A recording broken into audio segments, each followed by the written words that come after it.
사도들의 글 갈라디아서 6장입니다. 할례나 무할례가 아무것도 아니라도 돼. 중요한 것은 무엇이냐면 오직 새로 지으심을 받는 것뿐이다 이것입니다. 새로 지으심을 받는 것 이것만이 지금 이스라엘이 우리 앞서가면서 보여주고 있는 폐역에 이르는 길의 그 히스토리를 벗어날 수 있는 유일한 길이다. 할례 받았다고 그것에서 벗어나느냐? 아니다. 무할례가 그것을 벗어나게 하느냐? 아니다.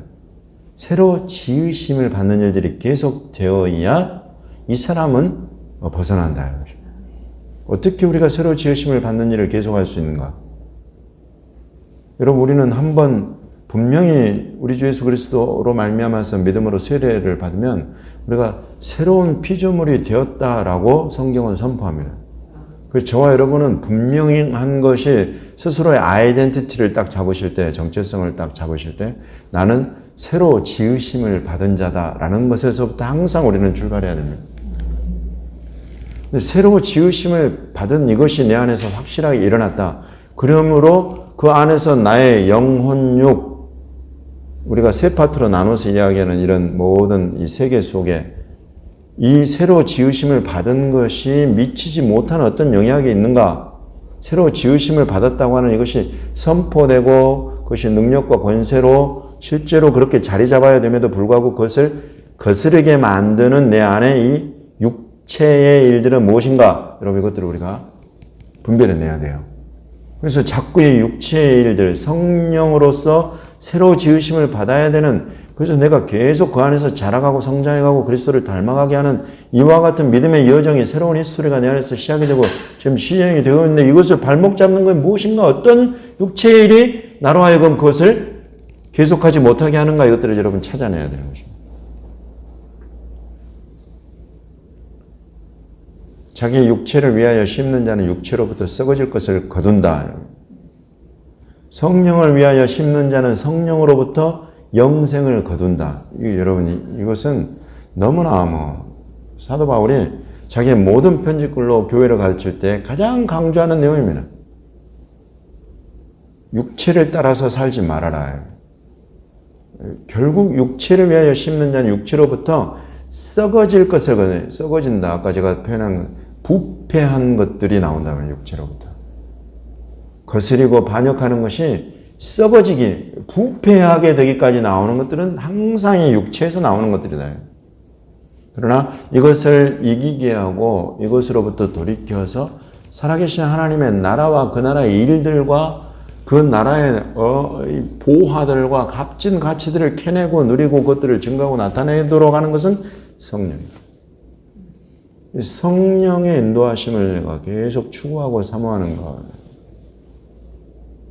이렇게 성령을 심는 자야말로 성령으로부터 계속 영생으로 향하여 가는 그 길을 계속 그 성령의 인도하신 가운데 알고 누리게 된다 이것입니다. 이것이 당장 오지 않으니까 우리가 이런 것들을 막 추구하다가 때로는 이게 낙심을 해요. 때로는 이게 포기해야 된다. 그래서 바로 이 8절 요 말씀하고 9절에 이르 우리가 선을 행하되 낙심하지 말지니 포기하지 아니하면 때가 이르매 거둔다. 때가 성령을 추구하고 살다 보면 이것이 막 열매가 바로바로 나오느냐? 그렇지 않단 말이죠. 그래서 때로는 막 낙심하고 때로는 막 포기하고 싶고 이렇게 되는데 사도 바울은 걱정하지 마. 때가 이르면 반드시 거두게 된다. 성령의 열매를 거두게 된다.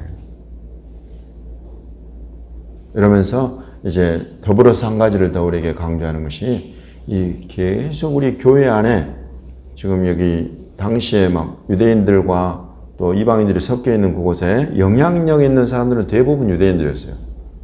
근데 그들 가운데 육체의 모양을 자꾸 내게 만드는 그런 가르침들이 들어온단 말이죠. 사도 바울은 단호하게 이것을 거절합니다. 그리스도의 십자가, 그거 외에는 어떤 걸로도 자랑하지 마라. 무할례자가 막 그냥 피 흘리는 고통을 참으면서 할례자가 되었다. 이런 거 전혀 중요한 것이 아니다. 그것이 너희를 부패로 가는 길에서 타락으로 가는 길에서 막아서고 돌이키게 하느냐? 아니다 말이죠. 오직 성령을 따라 사는 삶이에요. 그거 외에는 다른 것 없으니까 주 예수 그리스도의 십자가 그거 하나만을, 그건 완전히 우리를 계속 죽여가는 거예요. 우리 욕심에서 여러 가지 일들이 막 일어나잖아요. 특히나 가장 강력하게 우리에게 오는 게 돈 욕심이에요. 돈 욕심. 아까 우리 예수님 앞에 막 화 있을진저 막 이런 소리를 들은 사람들이 전부 다 그 지도자들이 다 돈을 추구하는 삶으로 다 변질되어 버려요. 타락해. 겉으로는 막 그냥 이러면서 알고 봤더니 속에서 전부 다, 특히 하면 교인들을 가르침으로써 교인들의 돈을 빼내는. 성전으로 맹세하면 아무 일 없지만 성전에 금으로 맹세했으면 반드시 지켜야 된다. 여러분, 이런 게 교리의 변질이에요. 이렇게 가르칠 때에 당신 가르침 잘못됐어 라고 말을 해야 되는데 그런데 넘어가 버리는. 여러분, 오늘날 목회자들이 그런 것 딱 시도하려고 하면 큰 교회든지 작은 교회든지 우리 목사님 곧 타락하겠네 하고 가만히 놔두면 안 되고 이런 거 메시지로 전달해야죠. 주님 앞에 그 심판받는 바리새인과 당시의 서기관 율법학자들 이런 사람들이 하신 예수님의 말씀을 들어야죠. 그래서 여러분, 큰 자나 작은 자나 리더십이나 그렇지 않은 사람들이나 그리스도의 십자가는 박해로 오는데 그 박해를 면하려고 그리스도의 십자가를 잡고 막 약화시키고 속에 일어나는 막 부글부글 일어나는 육체의 여러 가지 막 탐욕과 이 탐심들을 그리스도의 십자가에 못 박는 훈련과 계속 반복해서 그와 같은 것들을 낙심하지 않고 포기하지 않고 그 계속 예수 그리스도의 십자가를만을 붙잡고 자랑하고 이래야 되는데 그 십자가에 못 박히도록 내가 그래야 되는데 어떻게든지 이것으로부터 벗어나도록 이렇게 되면 인간은 예외 없이 거역함과 부패함에 이르게 된다. 우리 하나님께서도 이사야에 그렇게 철저하게 막 1장에 막 이스라엘의 모습을 적나라하게 다 드러내시네요. 소돔과 고모라. 지금 이스라엘 분명히 그런 말씀을, 그런 메시지를 듣게 될 겁니다. 소돔이 되고 고모라가 된 이 이스라엘아, 2000년 동안 너희들이 배운 게 무엇이냐? 정신 차리고 회개하라. 이런 메시지를 반드시 듣게 될 겁니다. 그때에 지금 이사야 1장에서 하나님이 제시하시는 그 해법, 어떻게 하면 이 부패함에서 떠나 돌이킬 수 있는가?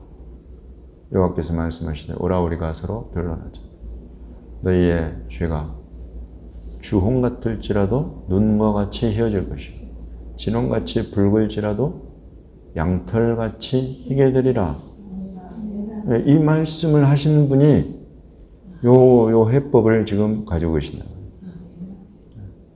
이 하나님께로 돌이키고 이 하나님이 내신 구원의 길 예수 그리스도 그의 십자가와 그로 인해서 보내신 성령, 이것을 계속 우리가 낙심하지 않고 포기하지 않고 계속 붙잡고 나아가야 우리가 부패하는 것이 이런 것이 아니라 영생에 이르게 되고 영원한 생명의 향기를 우리가 누리면서 향기를 바라는 그와 같은 사람들로 이 마지막 때 세워져 갈 줄로 저는 확신합니다. 그래서 저와 여러분이 전부 다 낙심하거나 포기하지 말고 때로 막 그냥 정신없이 살 때가 있잖아요. 그러나 다시 말씀을 붙잡고 힘을 내서 낙심했다도 하더라도 포기했다가도 번쩍 정신을 차려서 다시 예수 그리스도의 십자가와 성령을 붙잡고 내가 참으로 새로 지으심을 받은 자는 계속 주께서 성령으로서 내 안에 새로 지으시는 이 새 창조의 일들이 내 안에 계속되고 머리부터 발끝까지 막 새로 맞고 터지고 막 상한 것 이런 것들이 막 가득한 게 아니라 성령으로 말미암아서 싸매어지고 기름을 발라지고 부드럽게 되고 새로운 창조의 일들이 머리부터 발끝까지 계속 일어나는 그와 같은 삶으로 저와 여러분의 이 삶을 그리고 우리 집안을 우리 교회를 그렇게 이끌어 가시기를 예수 그리스도 우리 주님의 이름으로 축복합니다.